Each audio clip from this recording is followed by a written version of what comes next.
Hi everyone, this is Mr. Pratt. I wanted to talk to you about the towel rack project for those of you that chose this project and how we'll use Onshape. So if you remember in class, this was mentioned that the Onshape will be used to draw the back piece of your towel rack project. Looks very similar to the peg shelf design. However, there are a few modifications or changes that take place, and we want to talk about those today. So the first thing you want to do when you get started is create a new document. So when you do create a new document, you want to go ahead and label it as first name or first initial, last name, towel rack, so you don't get yourself confused between other projects that you've drawn in Onshape as well.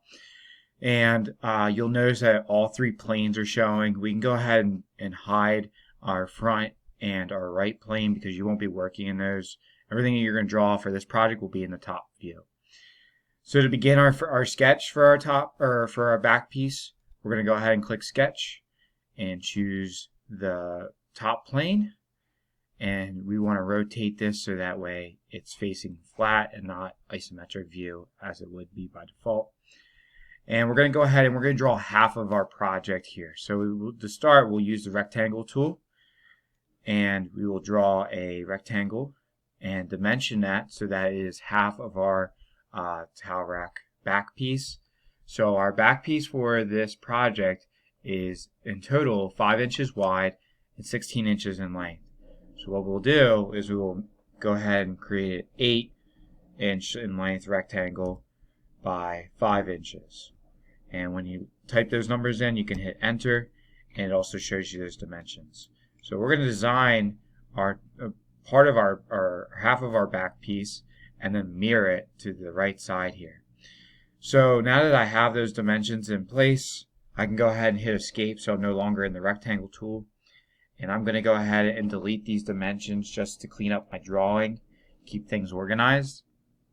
And if you remember, I said in class, we are going to mark where a screw would go so that way we don't have our tool path or the detail of our bottom edge of our back piece interfering with where a screw is going to go. So to begin, we're going to use the offset tool and we're going to offset this vertical line on the left side 2 inches. So we want the arrow pointing in towards the right. Hit enter and type in 2 and hit enter again. That offsets that line, and we're going to do that one more time again to the right, and we want that to be offset another 2 inches. So we'll left click, type in 2 and hit enter. So we have offset 2 lines that are both 2 inches apart. Next thing we're going to do is we're going to offset a line from the bottom edge of our rectangle up 1 inch. So make sure you have your arrow going the right direction. Left click, type in 1 and hit enter. And so right where these 2 lines intersect here and my cursor is, this is where we're going to put a circle that is a 1/4 inch in diameter. So now we're going to go ahead and hit escape so we're no longer in the offset tool and draw a 3-point, or I'm sorry, not a 3-point circle, a center point circle. And click right where those 2 lines intersect that I was talking about. Left click. And now you're going to go ahead and change the diameter of that circle so that it is a 1/4 inch or 0.25 and hit enter. So this is where a screw would be going for our project. So we know that we can't have our detail go straight through that circle. It needs to go around it. So what you design is completely up to you, but understand that you need to make sure you have your hole there for your screw. So now it's a matter of deciding what do you want your pattern or your design to look like for your back piece. And I'm going to show you an example, and of course you can utilize that example to understand how the tools work, but the expectation is that you'll be using or creating your own design. There are a few parameters that you have to follow, so one being the circle, the other one being that the starting point for the back piece must start 2 inches in from the end, the left side here, so that way we don't end up with any issues with the CNC machine. So it needs to start 2 inches in from the end of our piece, and of course you don't want to go all the way up to the top edge or we would cut all the way through our board. So some things to just consider. So where are you going to put your detail? So I'm going to use the offset tool a few more times here to draw what I think would make a nice detail. So offset, I'm going to offset this same line again, but now I'm going to offset it 2 inches. So I'm going to left click, type in 2, and I'm also going to offset this vertical line one more time. So I want the air to go to the right, and I'm going to offset that 1.5. So left click, type in 1.5, and enter. So this is going to give me a good starting point for what I think I want to have start here at this, where this intersection is, come on up, and then come back down to where this line intersects at the 2-inch mark. So that's my thinking. We'll see how that looks once we begin drawing and if we have to make any changes.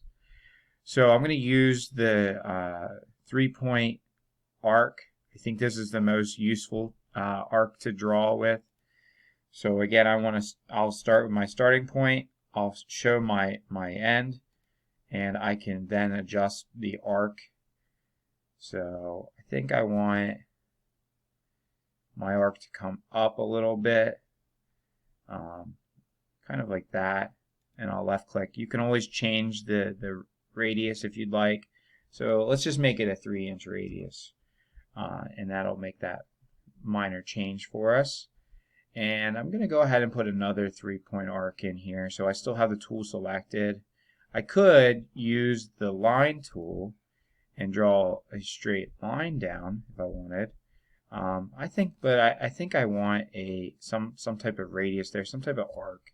So I'm going to use the arc tool, or I could use the spline tool. That would be useful as well. So I can have a kind of a weird design going on there. So you can see how that could work. For this project though, I think I'm going to stick with the arc. So there are different types of arcs. I personally like the 3-point arc is the best choice. So remember, you got to make sure your detail stays away from the circle there.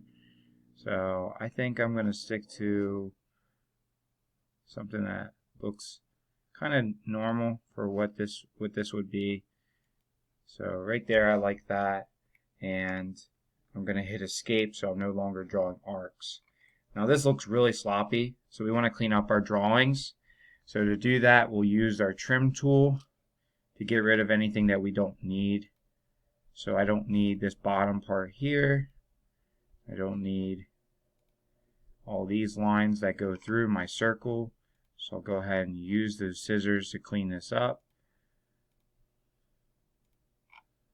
And you can start to see how this begins to take shape.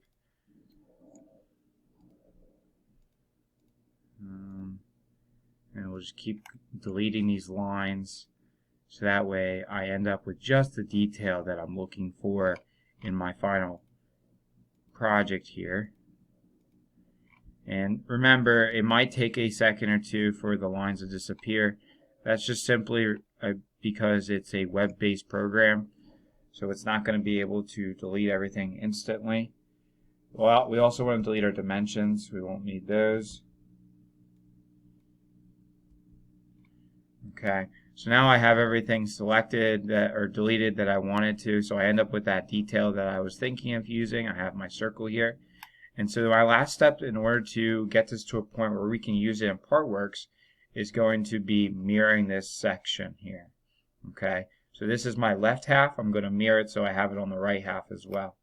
So to mirror, it's the tool that looks like an L shape, and it has a dash line and then almost looks like a J on the other side. That's called our mirror tool.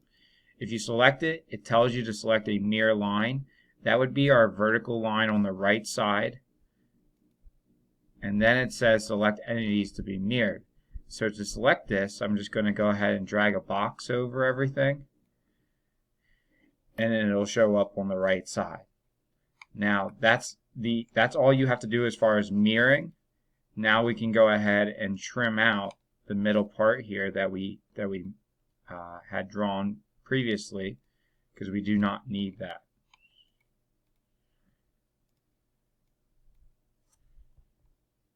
All right, and so you end up with something that looks fairly easy to create with the CNC, but now we can go ahead and bring this into PartWorks.